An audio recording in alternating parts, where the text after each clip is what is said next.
तो लाइक कर दो, सब्सक्राइब कर दो और वो बेल नोटिफिकेशन है उसको ऑन कर दो ताकि आप भी मेरी तरह ड्राइंग बना पाओ। सो फाइनल पार्ट में हमारा मेनली दो चीज़ों पे फोकस रहेगा। पहला तो ये है कि नेक कैसे बनाएं वी का, और नेक्स्ट है कि जो वाइट शर्ट है उसे कैसे बनाएं। दो चीज़ों का प्रॉब्लम है मेन। हम जब नेक बनाने जाएंगे तो उसमें भी फेस स्ट्रक्चर्स की तरह ही स्किन टेक्सचर्स होंगे, राइट। सो अगर हमें वो स्किन टेक्सचर्स बनाने हैं तो अगर फेस पे नहीं बनाया है तो ऑफकोर्स हमें ब्लेंडिंग टेक्निक सेम नेक पे यूज़ करनी पड़ेगी। बट मेनली डिफरेंस नेक पे और स्किन टेक्सचर जो फेस पे था उसमें एक ही है, दैट अगर हम नेक पे देखने जाएं तो वहाँ पे शेडोज़ बन रही है ज़्यादातर, क्योंकि लाइट सोर्स थोड़ा ऊपर है, स्ट्रेट फेस पे नहीं है बट थोड़ा ऊपर है। तो ऑफकोर्स जो फेस है उनका, उसकी शेडोज़ नेक पे बनने वाली है, और नेक पे अगर शेडोज़ बनेगी तो ऑफकोर्स हमें उसे बनाना पड़ेगा, राइट। सो सेम टेक्निक जो हमने फेस पे यूज़ की थी, सेम टेक्निक हम नेक पे भी यूज़ करेंगे। सो हम स्टार्ट करेंगे पहले 2B पेंसिल से। आप 2H पेंसिल भी यूज़ कर सकते हो जो सबसे लाइटेस्ट वन है, बट मैं रिकमेंड करूँगा 2B पेंसिल यूज़ करो। बहुत कम प्रेशर अप्लाई करो हर एक जगह पे। 2B पेंसिल से पूरा नेक पहले उसका बना दो। आउटलाइंस के लिए मेनली गलती मैंने देखा है बिगिनर्स और इंटरमीडिएट आर्टिस्ट ये करते हैं कि वो पहले पेंसिल से आउटलाइन बना देते हैं, उसके बाद बीच में शेडोज़ शुरू करते हैं। बट जो चीज़ हमें करनी चाहिए वो ये है कि शेडोज़ जो हैं और जो हम बना रहे हैं, शेडिंग कर रहे हैं, उससे आउटलाइन बनाओ। आप शेडिंग करते करते आउटलाइन बनाओगे तो वो बहुत परफेक्ट लगेगा। अगर आप अपने हाथ को, फेस को या कहीं पे भी देखोगे तो वहाँ पे आपको आउटलाइंस नहीं दिखने वाली, आपको फेस स्ट्रक्चर पूरा जॉइंट दिखेगा। अगर आपको आउटलाइंस दिखने लगी तो ऑफकोर्स रोबोट टाइप लगेगा या फिर कोई ड्राइंग टाइप लगेगा। तो हमें वो नहीं बनाना है, हमें रियलिस्टिक स्केच बनाना है, राइट। सो उसके लिए ये टेक्निक जो मैं यूज़ करता हूँ वो यही है कि शेडिंग से आउटलाइन बनाओ। बट बहुत छोटी जगह जहाँ पे होगी कि आउटलाइन बनाना ज़रूरी है, तो उसके लिए पहले आप 2B पेंसिल को बहुत छोटे, आप HB या फिर कोई भी एकदम लाइट पेंसिल हो वो भी यूज़ कर सकते हो, उससे बहुत कम प्रेशर अप्लाई करके एक आउटलाइन बहुत छोटी सी बनाओ, ताकि जब आप शेडो या फिर शेडिंग करने जाओ तो वो आपके स्किन टेक्सचर के साथ जॉइंट हो जाए। आप क्लोथिंग या ऑर्नामेंट्स या कोई अलग अलग चीज़ें उसकी आउटलाइन बनाओगे तो उसमें ज़्यादा फ़र्क नहीं पड़ने वाला।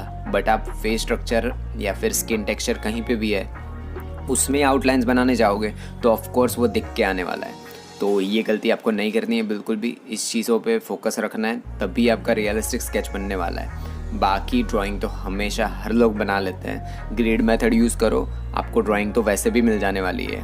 अगर आपको आता है तो वैसे भी बन जाने वाली है। बहुत सारे आर्टिस्ट हैं जो डायरेक्टली भी जाते हैं, वो बहुत अच्छे स्केचेस बनाते हैं। बट मैं रिकमेंड करूँगा अगर आप बिगिनर या इंटरमीडिएट आर्टिस्ट हैं तो आप ग्रिड मेथड ही यूज़ करो, क्योंकि इसमें बहुत छोटे रेफरेंस पिक्चर को भी आप बहुत बड़ा बना सकते हो ईजीली। बट अगर आप अभी सीखे हो, आपने 100-150 स्केचेस ही बनाए हैं, तो आपको पता होगा कि कहीं पे आइज़ 2 सेंटीमीटर की है तो लेफ़्ट वाली 2.5 सेंटीमीटर की है, तो ये गलती हो जाएगी। कभी भी किसी की आइज़ एक छोटी और एक बड़ी नहीं होती, तो इस चीज़ पे आपको फोकस करना पड़ेगा। सो बहुत सारी गलतियाँ जो नए आर्टिस्ट करते हैं ये कि जो बेहतरीन पहले 500-600 स्केचेस बना चुके हैं आर्टिस्ट, उनको देख के वो डायरेक्टली बनाना शुरू कर देते हैं। उनको लगता है कि वैसे ही ब्लेंडिंग वो कर लेंगे। बट एक चीज़ वो उन लोगों को नहीं पता कि जो 500-600 स्केचेस बनाए हैं तो उनको पता है कि फेस स्ट्रक्चर कैसा होता है, फेस पे कैसे कहाँ जाए, कौन सी जगह पे शेडोज़ हैं, कौन सी जगह पे हाइलाइट्स हैं, तो वो डायरेक्टली बनाना शुरू कर देते हैं। तो उनको पता है ये सब चीज़ें, वो भी एक टाइम पे बिगिनर ही थे, उन्होंने भी कहीं से सीखी ये चीज़ें, ठीक है। तो आप धीरे धीरे स्टार्ट करो, हो जाएगा। इसके बाद हमारा मेन फोकस ये रहेगा कि जो नेक के नीचे का पार्ट है जहाँ पे शेडोज़ बन रही हैं उस पर कौन सी पेंसिल यूज़ करें, क्योंकि मेनली दो चीज़ें होती हैं कि अगर आप फेस स्ट्रक्चर किसी का भी है जो स्किन टोन जैसे वी का थोड़ा लाइटर है स्किन टोन, तो उसके लिए हमने पहले तो 2B पेंसिल से पहले मैंने शेडो और शेडिंग कर दी हर जगह पे, उसको ईयरबड यूज़ करके मैंने सारा ब्लेंड भी कर दिया। बट सेकेंडली जो शेडोज़ बन रहे हैं नेक के नीचे, मतलब जो मेन जॉ लाइन है उनकी, उसके नीचे बन रहा है, तो वहाँ पे कौन सी पेंसिल यूज़ करें, तो मैं रेकमेंड करूँगा 4B पेंसिल यूज़ करो, उससे ज़्यादा यूज़ मत करो। आप देख लो कहाँ पे शेडोज़ ज़्यादा बन रही है, वहाँ पे 4B पेंसिल यूज़ करो और उसको आप ब्लेंडिंग स्टम्प से भी ब्लेंड कर सकते हो। और मैं रिकमेंड करूँगा कि जहाँ पे शेडोज़ बनती है ज़्यादातर फेस स्ट्रक्चर पे, और अगर स्किन टोन ज़्यादा वाइट है तो वहाँ पे आप मेकअप ब्रशेज़ यूज़ मत करो, वहाँ पे आप ईयरबड भी यूज़ कर सकते हो, और जो मतलब पॉइंटेड टाइप होते हैं जैसे ब्लेंडिंग स्टम्प है, ऐसी चीज़ें यूज़ करो ताकि शेडोज़ ज़्यादा अच्छे दिख के आए। तो ये शेडोज़ बनाने के बाद हमारा मेन फोकस इस चीज़ पे रहेगा कि जो बीच का पार्ट होता है जहाँ पे मतलब हमारा एडम्स एप्पल होता है, जो भी मेंस में होते हैं उनमें, तो उसके भी शेडोज़ बनते हैं ऑफ कोर्स। तो उसको कैसे बनाएं? तो उसको बनाने के लिए भी सेम टेक्निक है।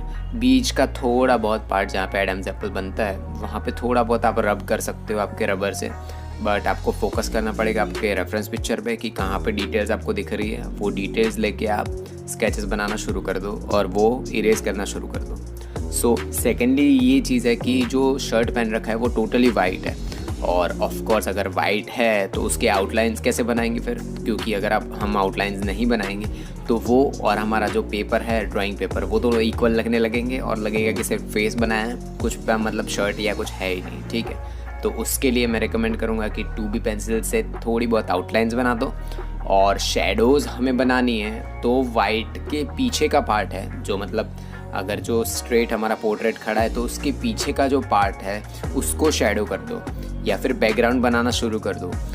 बहुत सारी गलतियां जो नए आर्टिस्ट करते हैं कि वो बैकग्राउंड नहीं बनाते, मैंने भी नहीं बनाए थे पहले, बट जब से मुझे चीज़ का इंपॉर्टेंस पता चलना शुरू किया कि बैकग्राउंड से ज़्यादा अच्छे स्केचेस बनने शुरू हो जाते हैं, तो आप बैकग्राउंड पे भी फोकस करना शुरू कर दो। अगर आपके रेफरेंस पिक्चर में बैकग्राउंड नहीं है तो उसको कम्प्लीटली वाइट छोड़ दो, वहाँ पे मत बनाओ।